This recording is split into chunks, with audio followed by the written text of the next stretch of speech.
అందరికీ నమస్కారం. స్వచ్ఛతా హీ సేవ 2024కు సంబంధించి ప్రతి గ్రామంలో 17 తారీఖు సెప్టెంబర్ 2024 నుంచి మొదలుకొని అక్టోబర్ 2 2024 వరకు వివిధ రకాల కార్యక్రమాలు చేయాల్సి ఉంది. సో ఆ కార్యక్రమాలు చేయడానికి ముందు ఆన్లైన్లో ఈవెంట్స్ క్రియేట్ చేసుకోవాల్సి ఉంది ప్రతి గ్రామంకి సంబంధించి. సో దానికి సంబంధించి మండల లాగిన్స్ ద్వారా కానీ, నేను ఇప్పుడు చెప్పే లాగిన్ ఐడి ద్వారా కానీ సంబంధిత సెక్రటరీ, మండల ఈ పంచాయతీ ఆపరేటర్ ఆ లాగిన్స్ని ఈవెంట్ క్రియేట్ చేసి ఈవెంట్ జరిగిన నెక్స్ట్ డే ఆ జరిగిన కార్యక్రమం వివరాలు కూడా అందులో అప్లోడ్ చేయాల్సి ఉంటుంది. సో ఏ రకంగా చేయాలనేది ఇప్పుడు మీకు చూపిస్తాను, దయచేసి చూడండి. గూగుల్లోకి వెళ్ళి గూగుల్లో స్వచ్ఛతా హీ సేవ లేదా స్వచ్ఛ భారత్ మిషన్ అని టైప్ చేయాల్సి ఉంటుంది. ఇక్కడ నేను స్వచ్ఛతా హీ సేవ చేస్తున్నాను, టైప్ చేశాను. ఇక్కడ మీకు బ్లూ కలర్లో కనబడుతుంది చూడండి, స్వచ్ఛతా హీ సేవ. సో ఇది టైప్ చేసిన తర్వాత లాగిన్ కావాల్సి ఉంటుంది. ఇక్కడ ఆల్రెడీ నేను లాగౌట్ అయ్యి ఉన్నాను కనుక లాగిన్ అని చూపించట్లేదు. సో నేను ఇప్పుడు లాగౌట్ అవుతున్నాను. సో మళ్ళీ మీకోసం లాగిన్ అవుతున్నాను. ఇక్కడ లాగిన్లో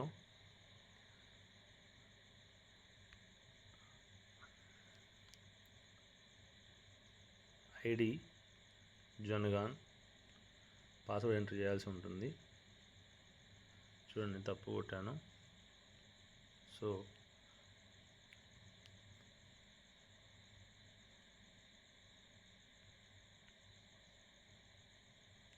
ఐడి పాస్వర్డ్ ఎంటర్ చేశాను. ఈవెంట్ నేమ్ అడుగుతుంది. ఇక్కడ మీకు పైన అడ్డంగా 3 గీతలు ఉన్నాయి చూడండి, దాని మీద క్లిక్ చేయాలి. ఫస్ట్ ఇక్కడ add user, add event, approve event, submit citizen testimonials, citizen testimonial list, SBN success story, events, partners, users, SBN success story, ఇవన్నీ అడుగుతుంది. సో ఇక్కడ బ్లూ కలర్లో యాడ్ ఈవెంట్ మీద క్లిక్ చేయాలి. ఫస్ట్ మనం కార్యక్రమం ఏం చేయబోతున్నాం అనేది క్లిక్ చేయడం కోసము యాడ్ ఈవెంట్లో ఈవెంట్ నేమ్ స్వచ్ఛత హీ సేవ అని టైప్ చేయాలి. థీమ్ అడుగుతుంది. మనకు 3 రకాల థీమ్స్ ఉన్నాయి. మొదటిది క్లీన్లెస్ టార్గెట్ యూనిట్స్, అంటే గార్బేజ్ వల్నరబుల్ పాయింట్స్, ఎక్కడైతే ఎక్కువ కాలంగా చెత్త పేరుకుపోయి ఉన్నదో, మురికాల చివరిలో కావచ్చు, ఊరు చివరిలో కావచ్చు, రోడ్డు వెంబడి కావచ్చు, స్కూల్స్ వెనకాల కావచ్చు, హాస్పిటల్స్ వెనకాల కావచ్చు, సెగ్రిగేషన్ షెడ్ సమీప ప్రాంతంలో డంప్ చేసినవి కావచ్చు, ఇవన్నిటిని కూడా సిటీయూలు అంటారు. సో గ్రామంలో కనీసం ఒకటైనా ఈ యాక్టివిటీ చేయాల్సి ఉంటుంది. సో తర్వాత స్వచ్ఛతా మే జన్ భాగీదారి, ఇది 2వ థీము. ఇందులో Swachhata pledges, Swachhata rally, marathons, door to door సెగ్రిగేషన్కి సంబంధించి అవేర్నెస్ క్యాంప్స్, అలాగే శ్రమదానం యాక్టివిటీ, మనం 17 తారీఖు నాడు చేయబోయేటువంటి ఏక్ పేడ్ మాకే నామ్, అంటే అమ్మ పేరు పైన ఒక మొక్క నాటడం యాక్టివిటీ కావచ్చు, ఇవన్నీ కూడా స్వచ్ఛతా మే జన్ భాగీదారీ థీమ్లో వస్తాయి. అలాగే 3వ థీమ్ సఫాయి మిత్ర సురక్షా శిబిర్, అనగా మల్టీపర్పస్ వర్క్కి సంబంధించి హెల్త్ క్యాంప్ నిర్వహించడం, వారికి హెల్త్ చెకప్ చేయించడము, ఇది ఒకటే యాక్టివిటీ. ఇది కూడా ప్రతి గ్రామంలో చేయాల్సి ఉంటుంది. సో ప్రతి గ్రామంలో వివిధ రకాల యాక్టివిటీస్, మినిమం ఏది లేదని ఒక 20 రకాల యాక్టివిటీస్ మనకు కనబడతా ఉన్నాయి. ఈ 15 రోజుల్లో మనం చేయాల్సి ఉంటుంది. సో ప్రతి యాక్టివిటీని మనం ఈవెంట్ క్రియేట్ చేయాల్సి ఉంటుంది. సో నేను మీకు ఒక ఈవెంట్ ఇప్పుడు నేను క్రియేట్ చేసి చూపిస్తాను, చూడండి. స్వచ్ఛతా మే జన్ భాగీదారీ అనే థీమ్ క్లిక్ చేశాను. అందులో మళ్ళీ ఈవెంట్ కేటగిరీ నేమ్ అడుగుతుంది. ఈవెంట్ కేటగిరీలో 4 రకాలు వస్తాయి: mass public participation events, Swachh Bharat cultural festivals, base to art installations, Swachh food street initiatives. అంటే లాస్ట్ వన్ ఏదైతే ఉందో స్వచ్ఛ ఫుడ్ స్ట్రీట్ ఇనిషియేటివ్, అంటే స్ట్రీట్ ఫుడ్స్ ఏవైతే ఉంటాయో అది ముఖ్యంగా అర్బన్ ఏరియాలో ఇవి కనబడతాయి, లేదా పెరి అర్బన్ మండల కేంద్రాలు ఇవి కనబడతాయి. ఫాస్ట్ ఫుడ్ సెంటర్స్ కానీ, హోటల్స్ కానీ, అటువంటి ఏరియాలో ఉన్నటువంటి వల్లంపురు గార్బేజ్ని క్లియర్ చేయడము. అలాగే వేస్ట్ టు ఆర్ట్, అంటే ఏదైతే చెత్త నుంచి పనికిరాని వస్తువులను కళాత్మకంగా తయారు చేయడము. తర్వాత స్వచ్ఛ భారత్ కల్చరల్ ఫెస్టివల్ మనకు అక్కర్లేదు. మాస్ పబ్లిక్ పార్టిసిపేషన్ ఈవెంట్స్ మనము చూజ్ చేసుకోవాలి. ఇందులో సేమ్ ఇంతకుముందు చెప్పినట్టుగా శ్రమదానం యాక్టివిటీ కానీ, ర్యాలీ కానీ, ఇవన్నీ మనకు కనబడతాయి. చూడండి, ఈవెంట్ టైప్లో మీరు ఇంతకుముందు చెప్పినట్టుగా Swachhata pledges, public workshops, marathons, cyclothons, human chains, గ్రామ సభలు, youth connective, inauguration, refurbish of SBM assets, Ek పేడ్ మాకే నామ్, ఇది మనం 17 తారీఖున చేయబోయేది. Competition for SBM sports leagues, door to door awareness campaigns, triple activities. Triple అంటే రిఫ్యూజు, ప్లాస్టిక్ వాడకు; రెడ్యూజు, ప్లాస్టిక్ వాడకాన్ని తగ్గించు; రీయూజు, తిరిగి కొన్ని రకాల వస్తువులను వాడు; స్వచ్ఛతా చౌపాల్, అంటే మీటింగ్ స్వచ్ఛత కోసము; సెల్ఫీ పాయింట్స్, అంటే నేను స్వచ్ఛ సిటిజన్ అని ఒక సెల్ఫీ పాయింట్ మనం 26 జనవరి రోజు గ్రౌండ్లో మనం చేసి చూపించాము, అటువంటిది. స్వచ్ఛతా సంవాదు, తర్వాత స్వచ్ఛతా క్విజ్ స్కూల్ పిల్లలకి.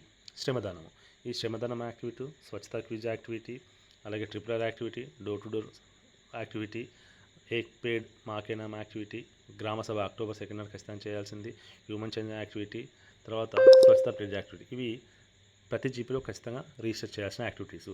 సో వాటిని మీరు ఈవెంట్ రిజిస్టర్ చేయండి. ఇప్పుడు నేను ఒకటి చేసి చూపిస్తాను. స్వచ్ఛత ప్లేజ్ యాక్టివిటీని చేస్తున్నాను చూడండి. ఈవెంట్ స్టార్టింగ్ డేట్ ఉదాహరణకి నేను 20 తారీఖు స్టార్టింగ్ డేట్ అంటున్నాను. ఎండింగ్ డేట్ ఒక రోజు గ్యాప్ ఇవ్వాలి. 20 నాడు ప్రోగ్రామ్ జరుగుతుంది, 21 నాడు దాన్ని మనం ఆన్లైన్లో అప్లోడ్ చేస్తాం కనుక 21 నాడు ఎండింగ్ డేట్ అని చెప్తున్నాను. అలాగే event coordinator name concern Panchayat secretary event coordinator. So Ravi అని టైప్ చేస్తున్నాను. ఈవెంట్ కోఆర్డినేటర్ నంబరు రవి యొక్క ఫోన్ నెంబరే చేయాలి. తర్వాత ఈవెంట్ పార్టిసిపెంట్స్ ఎంతమంది అంటే కనీసం 60 మందిని వేస్తున్నాను. సెలెక్ట్ డిపార్ట్మెంట్, ఏ డిపార్ట్మెంట్ అంటే SBM అని పెడుతున్నాను. ఓకే, యూనియన్ ఇది రూరల్ యూనిట్స్ కిందకి వస్తుంది మినిస్ట్రీ. ఓకే, బ్లాక్ నేమ్ అంటే జఫర్గఢ్ అని పెడుతున్నాను. జీపీ నేమ్ అంటే రఘునాథపల్లి అని పెడుతున్నాను. విలేజ్ నేమ్ అంటే రఘునాథపల్లి అని పెడుతున్నాను. ప్లేస్ సెర్చ్ చేయాలి, ఆ ఊరు పేరు టైప్ చేయాలి. రఘునాథపల్లి అని ఊరు వస్తుంది. రఘునాథపల్లి మన మండలం 2 ఉన్నాయి కనుక అది ఎక్కడ ఉందో చూసుకోవాలి. ఇలా గూగుల్ మ్యాప్ మీద క్లిక్ చేయని రెడ్ మనకు కనబడుతుంది. ఇక్కడ చూడండి, ఇది వేరే రాష్ట్రంలో ఉన్నటువంటి రఘునాథపల్లికి వెళ్ళింది. మనం అందుకే టైప్ చేసేటప్పుడు జాగ్రత్తగా టైప్ చేసి చూడాల్సి ఉంటుంది. రఘునాథపల్లి తెలంగాణ. ఇక్కడ మనం క్లిక్ చేయగానే గణపతి దగ్గర రఘునాథపల్లి చూపిస్తుంది. సో అది తప్పు కనుక మనం ఇప్పుడు ఏం చేయాలి, జఫర్ రఘునాథపల్లిని క్లిక్ చేసుకోవాలి. జఫర్ రఘునాథపల్లి ఎక్కడ ఉంటుంది, ఇదిగోండి ఇక్కడ క్లిక్ చేయాలి. క్లిక్ చేయగానే వాటి లాటిట్యూడ్ లాంగిట్యూడ్ మనకి కింద కనబడతాయి. 17.86, 79.47. ఇది రాగానే ఏం చేయాలి, ఈవెంట్ క్రియేట్ అనాలి. మనకి ఈవెంట్ క్రియేట్ అవుతుంది, ఆటోమేటిక్గా కింద మనకు కనిపిస్తుంది. సో ఈ రకంగా మీరు ఈవెంట్ క్రియేట్ చేయాల్సి ఉంటుంది.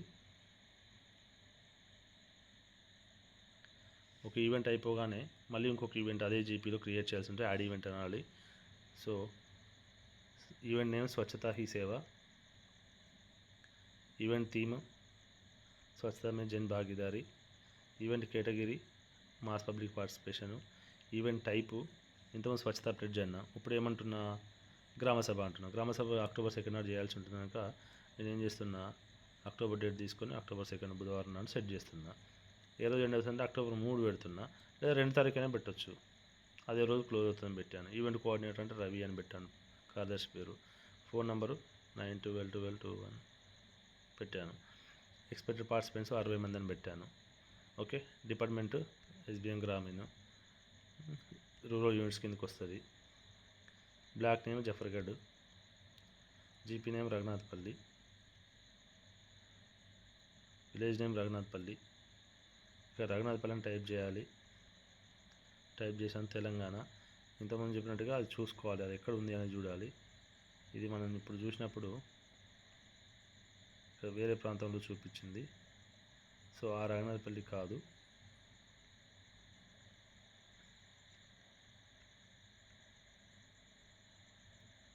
జఫర్గఢ్ మండలంలో ఉన్న రఘునాథపల్లి మనం చూసుకోవాలి.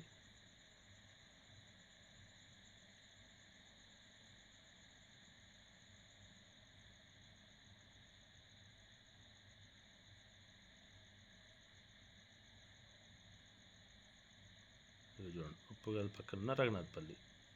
ఇంకా రెడ్ మార్క్ రాగానే మన కింద చూడాలి 17.86, 79.48. ఇవి యాక్టివ్ లాంగిట్యూడ్స్. క్రియేట్ ఈవెంట్ అనాలి. ఈవెంట్ క్రియేట్ అయిపోతుంది. ఈవెంట్ క్రియేటెడ్ సక్సెస్ఫుల్ కింద మనకి గ్రీన్ కలర్లో వచ్చింది చూడండి. ఓకే, దీని తర్వాత మళ్ళీ ఒక ఈవెంట్ యాడ్ చేసుకోవాలి, యాడ్ ఈవెంట్ అనాలి. ఇలా ప్రతి ఈవెంట్ యాడ్ చేసుకుంటూ వెళ్ళాలి. సో ఇంకైనా మీకు అర్థం కాకపోతే దయచేసి కాల్ చేయండి. Thank you.